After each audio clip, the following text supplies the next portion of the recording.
I'll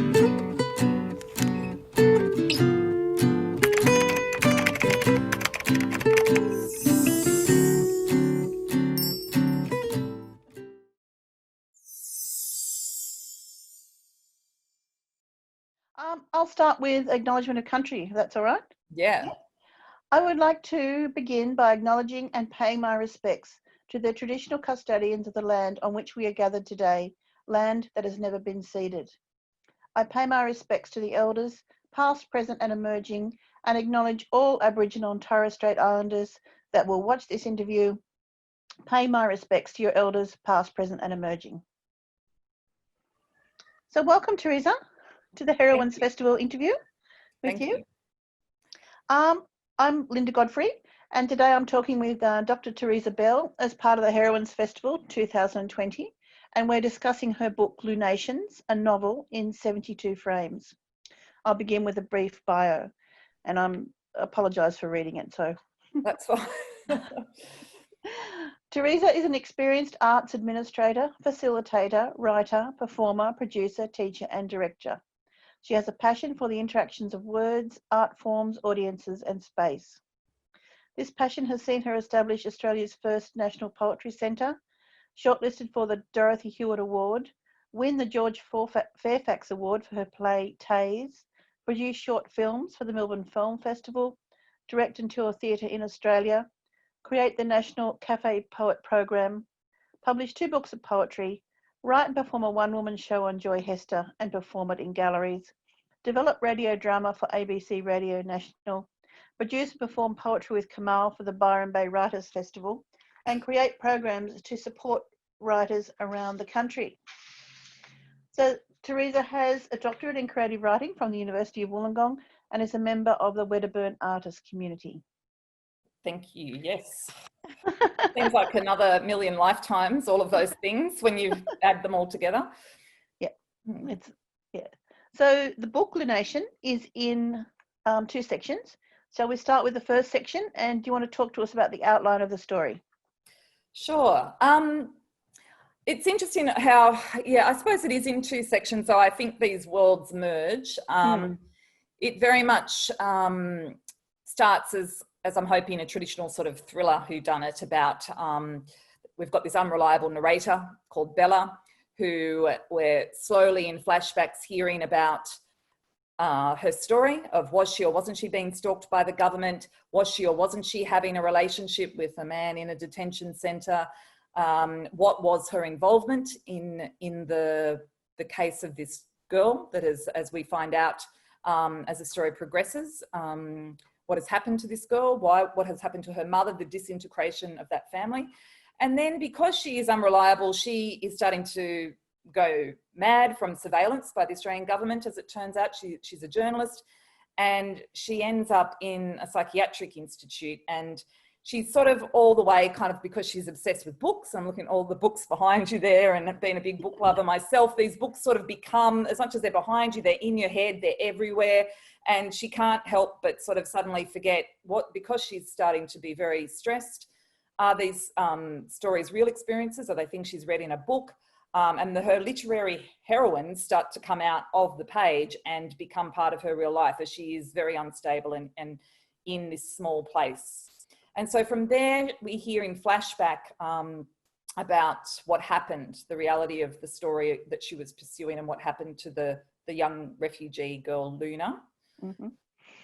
Yeah, and then the second part, I suppose, well, there's a whole section that splits into poetry, and that's where the poems are from the point of view of all of these literary heroines, but very much told through, I suppose, the lens of Bella while she's in the psychiatric hospital, almost channeling these women that have also, each of those characters, had spent time in a psychiatric institution.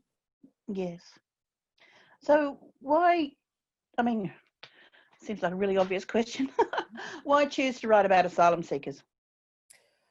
Well, I don't think it was obvious at the time when I was writing this. It's just been a long development of this. I mean, what started was I was running a theatre company in Mount Gambier in 2001 to 2004. So I would commission various writers, had a a show on a train in the Limestone Coast. And Mount Gambier, if you've ever been there, is a very isolated town run very much by Alan Scott, who's since died, of the big the trucks, the shipping trucks. And there was one woman who had a hijab in the whole town. And that was how everyone sort of experienced, and this is around the time we were going to war, all of the stories circulating about Muslim people, and the fear of it was very, very real within the town. And this one woman would have her hijab taken off around the Blue Lake every day and attacked. And so I commissioned a show on a train where people would get on the train, and the audience would be part of this beautiful old Limestone Coast Railway, and they would be a bit like guerrilla style theatre, have this racism happen on the train with them. But there was also within that just scenes of a child dreaming in a detention centre. So this is in 2001, and we were funded then, like most theatre companies, by the Australia Council, state-based arts organisations, but also the big issue was that project had funding by Harmony Day, which is from the Department of Immigration. Mm-hmm. The Department of Immigration found out about this play because it was free, it was very powerful. People were ringing the ABC, and they wouldn't say it, but they said they wanted the scene cut with the child in detention. They kept skirting around the issue, it went on and on. Eventually the board over my head, even though it was just a young girl dreaming of a rainbow outside a detention centre, this is 2001, over my head, it was cut. There was to be no mention, as they said, of children in detention centre, or that theatre company would be defunded. It was a divisive issue. And it sickened me. It sickened me for years that we were silenced in that issue. And then I went on to run Playworks, a national theatre for women at that time organisation, and it was a common theme. Any play at that time that was expressing what was actually happening to children in detention was being cut, not funded. And even then, the board, which were all women, chose to not speak out about this because everyone's in this precarious fear of, are we going to lose our Australia Council funding? Yes. And having always been a bit of a sort of like roaring lion about this stuff, I would speak up about then, and decided to again leave, as it was, Playworks was folding, but I was very open that we cannot not mention these things. We cannot just be so scared about our government funding. So then cut forward, ran the poetry centre, it was still with me, and I felt dirty that we hadn't got this story out, and I knew so much about it, but we were silenced. And so then when I did a doctorate of creative arts, that's what I proposed at Wollongong. I wanted to speak about that issue. And I fictionalised, I suppose, the experience and made her a journalist rather than what I was, which was an artistic director. Yeah. And then kind of played on that idea of other things I was interested in. Mm-hmm. And I thought it was going to just go away, but clearly it just keeps going. And unfortunately, it's the rage that impelled me to write it still is relevant. So I suppose I'm still very passionate about that story getting out, about how long the silencing has been going on by the government. Yes. So you talked about Bella and Luna and her mother, Luna's mother, as heroines. So it's the Heroines Festival. So would you like to talk a little bit about that? How each of those women are heroines in their own way? Sure. Well, they're all seekers, and thinking of the word, I was just thinking of the word, the hero, heroine word, and this idea of generally, they wanted something better and they wanted truth. And so Luna's mum was the one that really propelled the family to leave and travel to Australia. And so even though she did tragically die overboard, she kept, even through death, she was very much in the fathers and the daughters, and even in the end, Bella's kind of haunted psyches of this woman that had wanted all these experiences. She wanted to be a writer, yet she was stuck in this very kind of conservative, this world that was very male dominated, and she wanted to not have that for her daughter. So she'd managed, or she thought she'd managed to create a new life for her daughter in this country. But as it turned out, the tragedy was, and this is again, then Isabella wanted to, who hadn't been able to have children, she wanted to be able to then mother this child and give her that, because she could see, and she wanted to be able to give her books and hand these stories down. And yet Luna was, a very small girl, 7, was very smart and started to, through these books, again, because that's all she had. She didn't have the language. She's alone, cut off. Her father was put in a separate detention centre, which is exactly what they were doing. Yep. And she had nothing. And so she's kind of looking at these words given to her from this mother figure and starts to sort of take them very literally, because she doesn't have the tools of being old enough and anyone to talk about that. So she starts to do, tragically, what the character of, in many ways, that she believed the character of the sparrow in Oscar Wilde's Happy Prince does, and ends up doing what a number of people did do, as we knew in refugee detention centres, is starve themselves. Yeah. So, and that was the thing that when we were talking with the Department of Immigration at the time, we were saying, look, we know that people are doing much worse things than dreaming about a life outside. We know they're sewing their lips together, they're dying.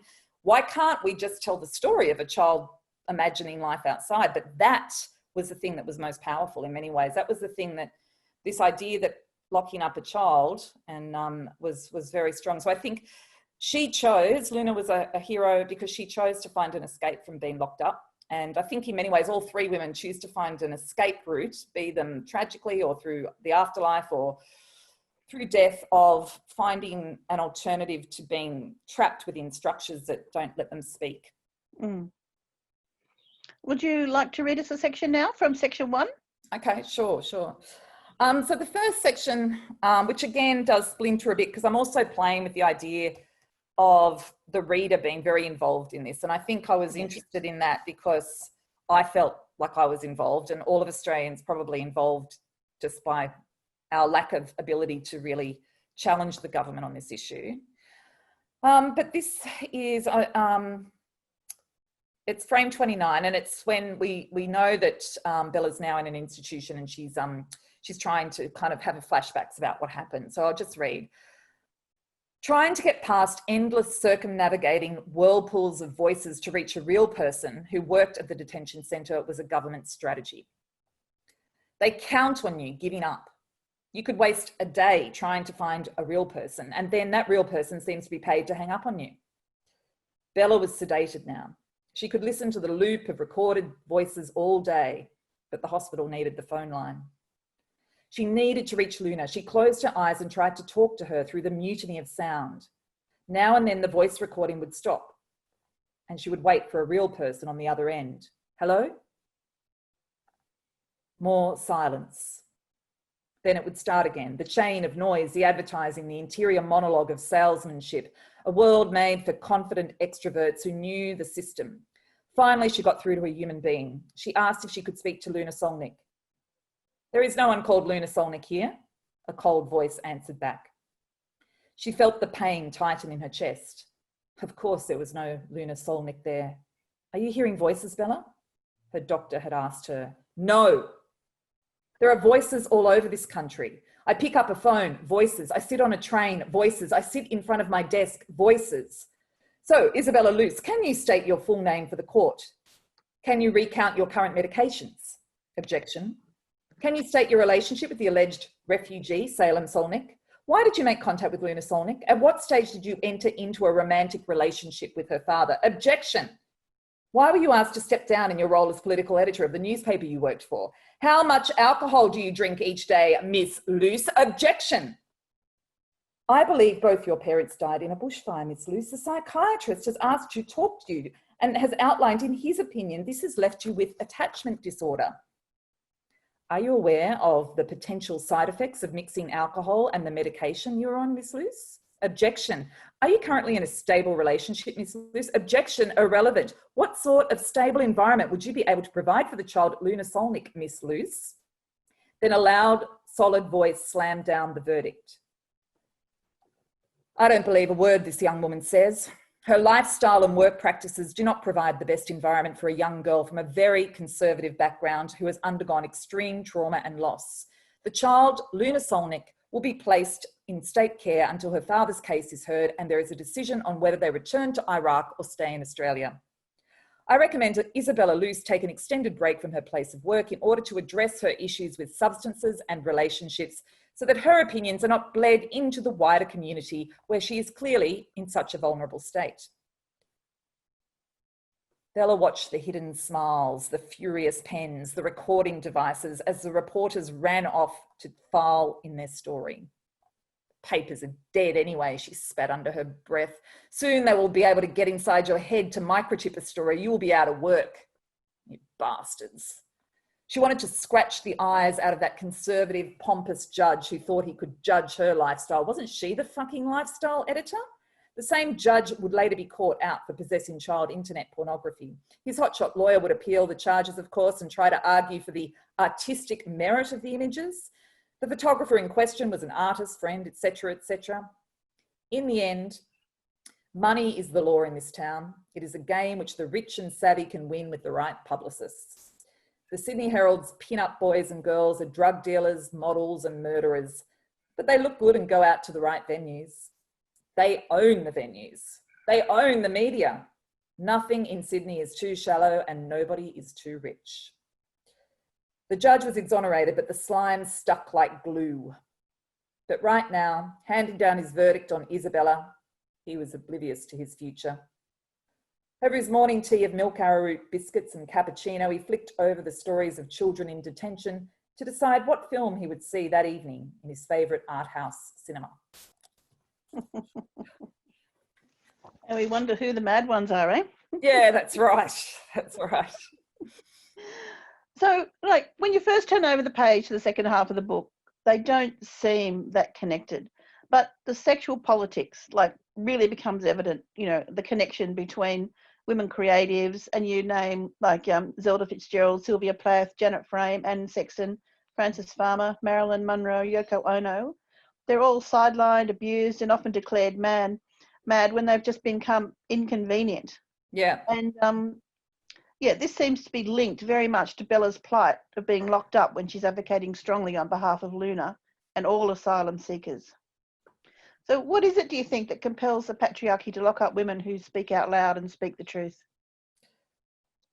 Yes, well, this was written in conjunction with a doctoral thesis where I looked at and researched involuntary incarceration, which was not, it was legal until the 1970s for brothers, fathers, anyone to lock up women or who were not convenient. And I think it is just that it's like what we're doing with refugees. It's an easy, it seems easy initially. They are, you know, the power, they couldn't have economic power. So just like refugees, just like slaves, it just becomes a way that when this person is starting to push buttons or challenge, the power that has been set up by that particular power structure enables them to be able to put these challenging forces behind bars in some form. And usually this way was to label women mad. And the madness, what I sort of have explored is this idea of what madness is still, there's so many things that are only just been understood about sort of hormones and that kind of what happens to women around childbirth, sexuality, all of these things that for women themselves are very challenging, just we haven't had the way to express them, to be able to kind of write about them. We were stuck in very boring situations, very isolated, often in motherhood, or just because we couldn't have a job that we found exciting or interesting or had that creative expression. So of course we didn't have the avenues to rid ourselves of a lot of the stresses and the angst and the feelings that just come and go, and men could go out and find ways to put those into like get rid of them, like they did from war. I mean, if you look at historically what they used to do when they'd go to war, and then they would come back and through theatre, exercise, use catharsis to get rid of those tragic sort of emotions of losing people. And so yeah, the patriarchy or whatever structure it is has found that if inconvenient, and usually that because they were married and they could then take your money, it would be much easier to sort of call them mad for having an affair, even though the man may have had a million affairs and put you behind bars. Yeah. And you explored all those ideas in your PhD as well, yeah? Yeah, so I really, and because what I was interested in looking at is, I wanted to, rather than write about my own process, which often when you do a doctorate of creative arts, they push you to write about an exegesis on your own process. I was more interested in I wanted to look at three writers who I admired: Dorothy Porter, Anne Carson and Siri Husfeld, all of who I believe were women who were challenging that notion of a really confined structure of what the novel is. So I wanted to play with that form that they were doing. Dorothy Porter writing verse novels, who was my teacher when I was at university. And then I went on, I asked her to be one of the opening people when I launched the Poetry Centre.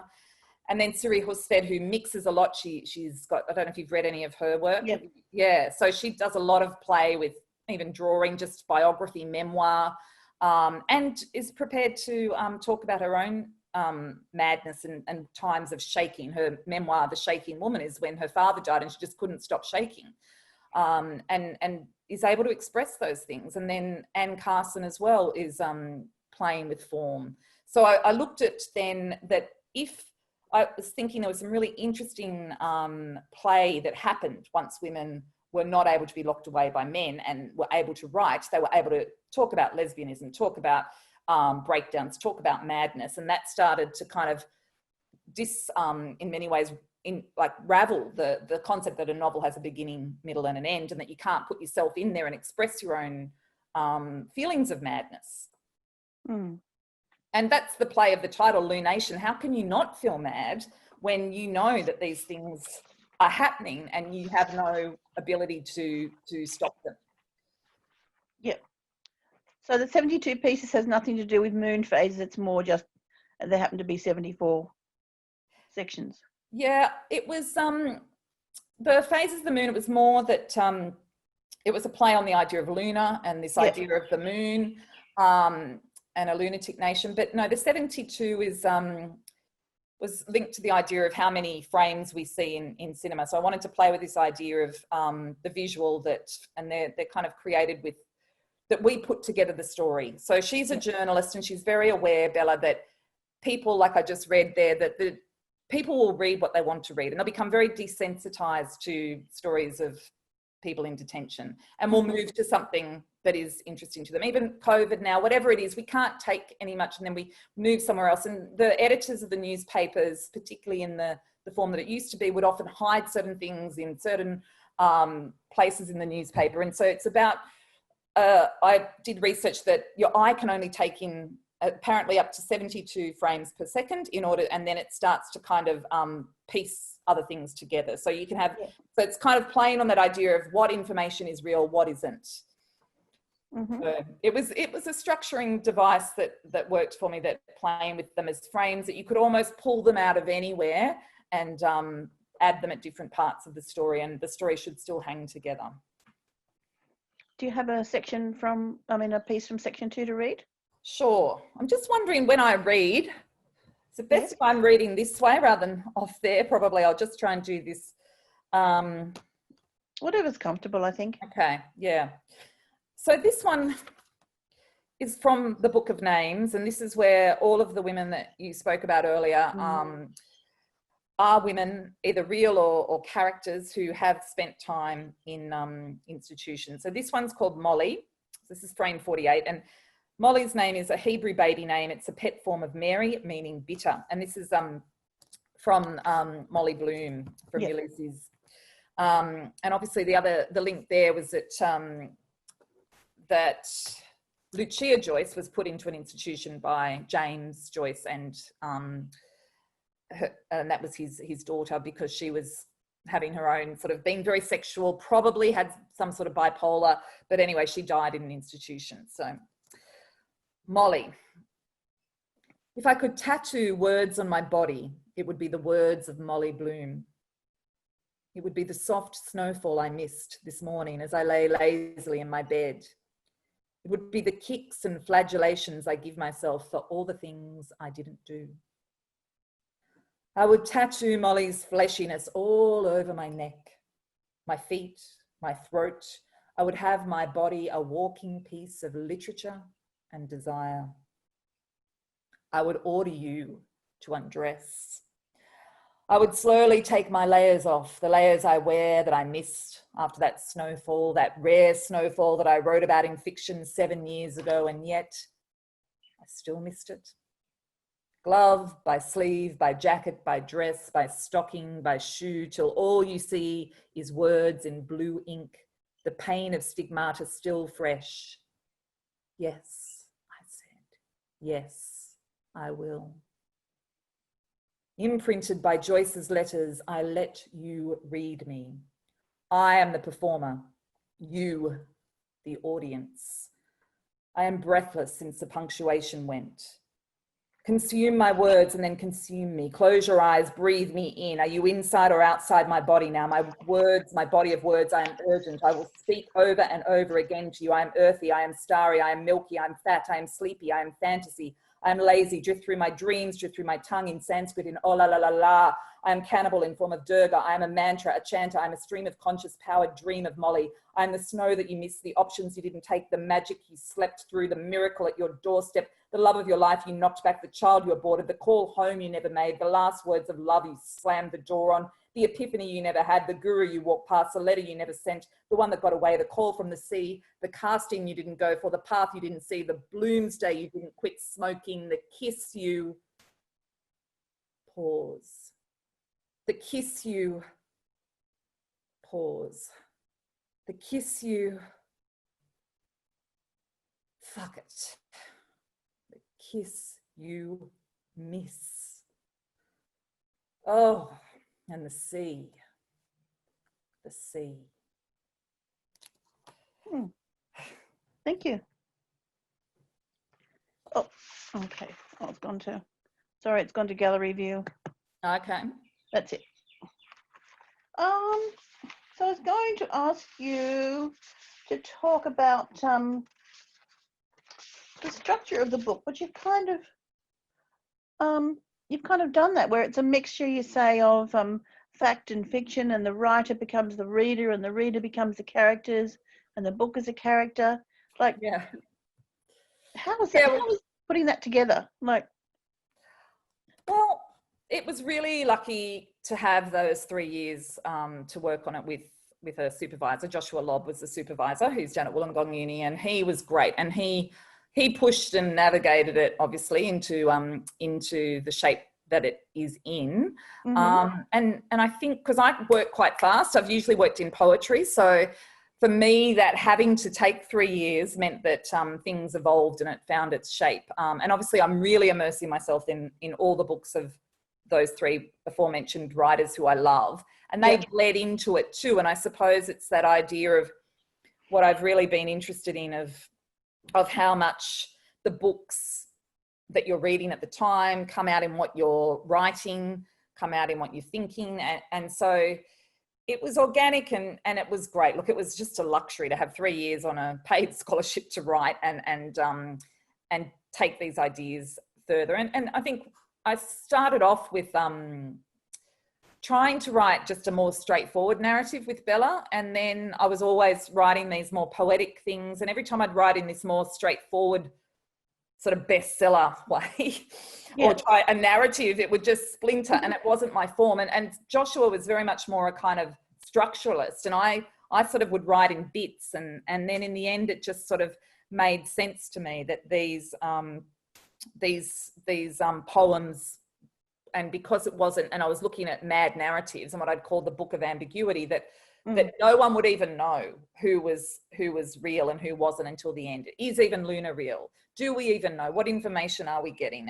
And I know that this is what very much court and lawyers have used if they're following people. It's this idea of disintegrating your sense of self until you don't know who that is anymore. And so that was part of what I wanted to put within the structure of the book, and that it would mirror what she was feeling about, I think, just that what she was trying to write was being edited by her editor into something else entirely. And who she was as a person was being edited by the lawyers. So all of this, this sense of self that she'd created was then, and was also with her life story, coincided with her. And she's got a bit of a tragic past in terms of how she lost her parents.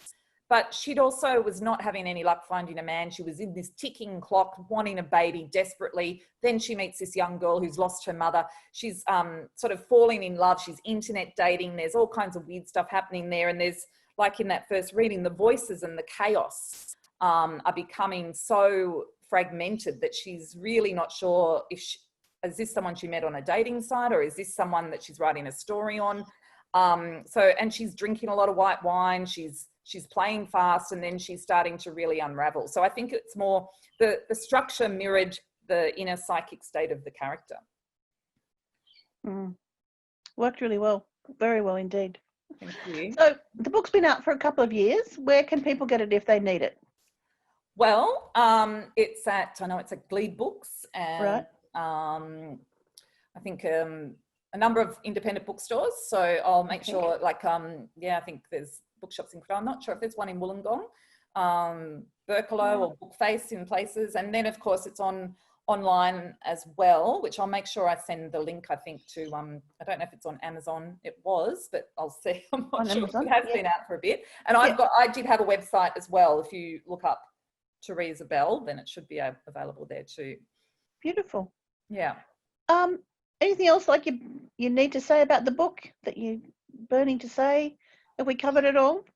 Yeah, I think so. I think there's a lot of research obviously gone into it about those women, and there's quite a few women that I think people like Yoko Ono, all these people and Marilyn Monroe that were put in institutions. Virginia, and then Janet Frame, and I think hopefully if you're lovers of those women, you'll find a sort of unique way of looking at women that have been written about a lot, but probably ways about them at their most vulnerable and trying to channel their feelings, and how that parallels to maybe the feelings of what people in detention are feeling like, that powerlessness. I mean, I dedicated the book to those we lock up, and I think that's really what I wanted. But I also didn't want it, I wanted it to be a bit sexy. Having read a lot when I was artistic director of Playworks, this idea, I know we're desensitized to refugee stories, to any kind of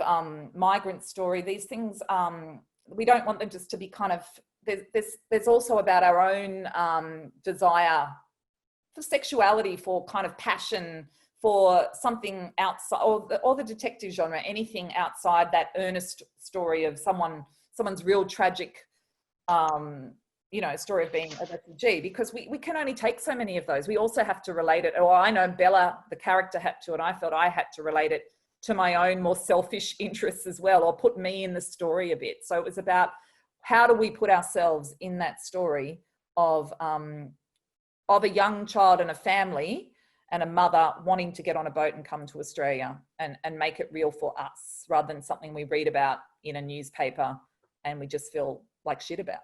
Yeah. Shit and helpless. That's right. Yeah. Yeah.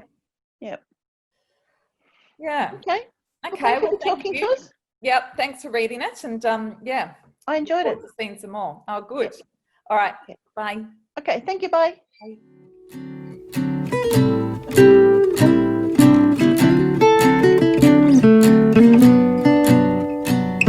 Bye.